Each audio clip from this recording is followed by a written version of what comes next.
The Safe and Together model has been implemented all over the world at this point.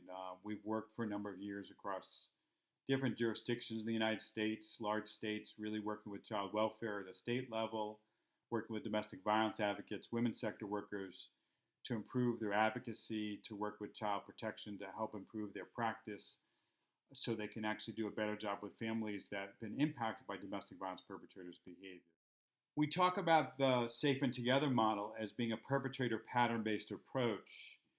And what that really means is that when we talk about domestic violence and children, that it's the domestic violence perpetrator's behavior that is the source of the danger to child safety and well being.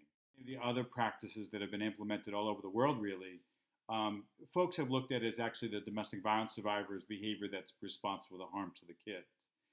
And what we're saying is really actually fairly simple and straightforward on one level, which is that's the perpetrator's behavior that's causing harm to child and family functioning.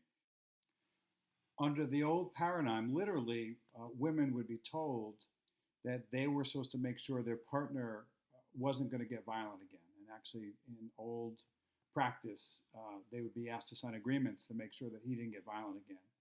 And when you think about it, to some ways, the absurdity about expecting somebody else to control the behavior of the other person and then blaming them when that other person continued to act in that way is one of the most common examples of what we saw happen. And literally, women would have to sign agreements that saying they would guarantee their partner wouldn't get violent, that he wouldn't be around the kids again. And that would often fly in the face of orders from courts that would say she needed to give him contact with the kids. And so domestic violence destructive behavior on part of systems would often put victims in untenable binds around what their choices were at different times. And moreover, that for families that were on the edge, were under financial stress, were part of communities that were established, that there were connections, whether it's geographic or racial or cultural, that to expect people to, in order to be safe, to leave those families and those communities was really unfair to them because they're basically saying, in order for you to be safe, you need to leave your community. You need to leave living next door to your mother or your best friend, or leave the school that your kids love because somebody else is choosing to be violent. And when a woman who didn't choose to do that, often because it was bad for her kids, that she'd be labeled as failing to protect her kids in the face of the domestic violence. And in the US context, this is hit particularly hard on poor families and families of color. And in an Australian context, when we think about Aboriginal families and the expectation that for communities that have already been decimated and impacted by cultural oppression, to say, well, you need to leave your cultural setting in order to be perceived as protective of your kids is really unfair and often doesn't actually increase safety and well-being of kids, but actually can be an increased stressor and harmful to them actually in the end from a number of different angles. And one of the things that we do when we work with systems is to shift their view of who's responsible for the harm to the kids off of the domestic violence survivor onto the perpetrator. We're often missing and not fully understanding the way domestic violence perpetrators impact families from a lot of different angles. And the work in the past is really focused on, did kids see the violence? Did they hear it? Were they physically in danger from the violence? And those are really important and serious possible ways kids get harmed from domestic violence perpetrators' choices. But the truth is, when we look more broadly at the reality of families, domestic violence perpetrators really impact child and family functioning in a number of different ways across a number of different pathways to harm. And really, we need to be thinking through the lens that domestic violence perpetration is a parenting choice, and that we need to hold domestic violence perpetrators accountable. Domestic violence perpetrators are often perpetrators of child abuse directly. They're physically abusing their kids. They may be hitting them. They may be hurting them physically. They're often engaging in emotional maltreatment of kids, being verbally abusive, calling them names. They're choosing to expose their kids to their verbal abuse of their kid's mother, so calling her names can often undermine her authority, can be harmful to kids because they feel like they need to pick sides. Emotional abuse during pregnancy can interfere with the healthy development of a child.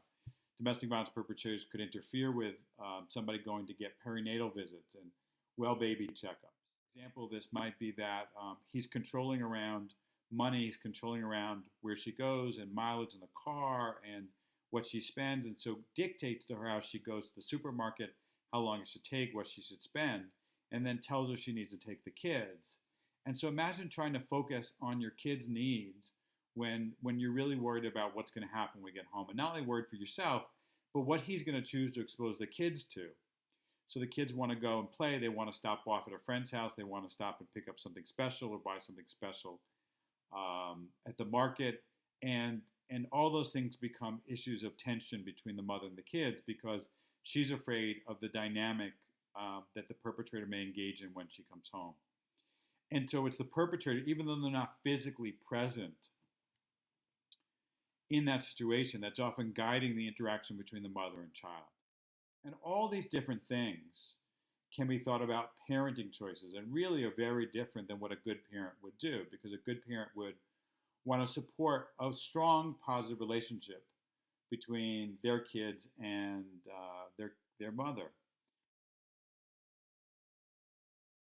Parenting choice. We really need to make visible what is often invisible because we hold men to such low expectations as parents and we hold women to such high expectations as parents. The reality, though, of actually holding people to that in terms of changing the culture around our practice and our communities actually requires a number of different things. And one thing it requires is really taking a closer look at how fathers operate in families and really appreciating that we've done often a very poor job in understanding the role that fathers play, good, neutral, and bad in families, really. And most men are playing a tremendously positive role in the lives of their kids.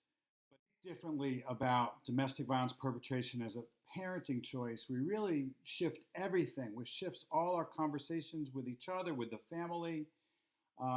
Really, it's a way to talk differently to the domestic violence survivor, to the domestic violence perpetrator, to really think about what the kids are going through and possibly talk to the kids depending on their ages and stages of development. And so by talking about domestic violence perpetration as a parenting choice, then when we say that to domestic violence survivor, it is an immediate intervention in many cases to really start alleviating the guilt and shame she feels. Because one of the barriers to domestic violence survivors sharing about what they're going through is they feel like they're going to be seen and blamed as being bad mothers. And when it becomes clear, and this is why it's so important about getting the message out there, that it may help domestic violence survivors come forward because they don't feel like they're talking about what they did wrong as a mother, but they're really coming forward and going to be met with this idea that their partner is making bad parenting choices by getting violent to her.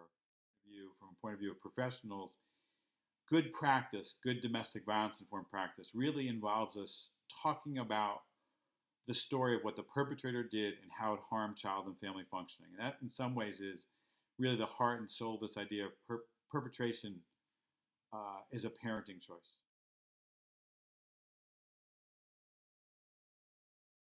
Based on the reception of our work around the world, actually, I'm feeling very optimistic of our ability to change systems. I think the time is really right for a new approach to the intersection around domestic violence in kids, and I think folks are hungry for doing things differently.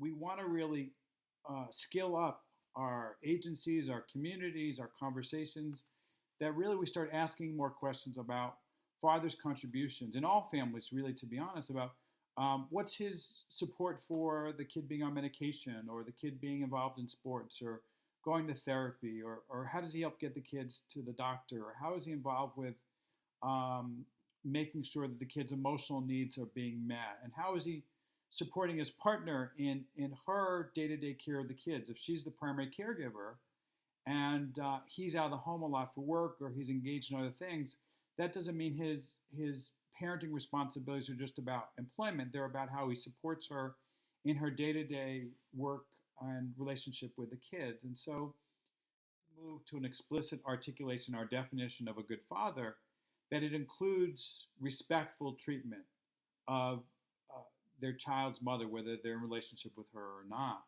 And that, moreover, that the domestic violence perpetration is a bad parenting choice. It's a dangerous parenting choice.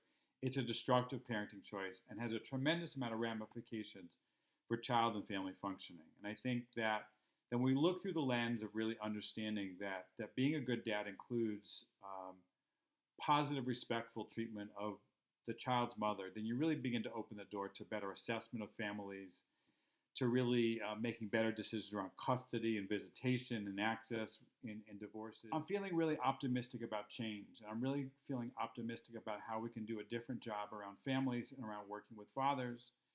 And then we can build stronger partnerships with domestic violence survivors. And we can build stronger community interventions that look at domestic violence perpetration as a parenting choice and that really look to hold men to high standards as parents, really in actuality, just to the same standards that we hold women to, and that really the old way was unfair to women, unfair to men, unfair to kids, and it's time to fix that, and it's time to change the way we do business.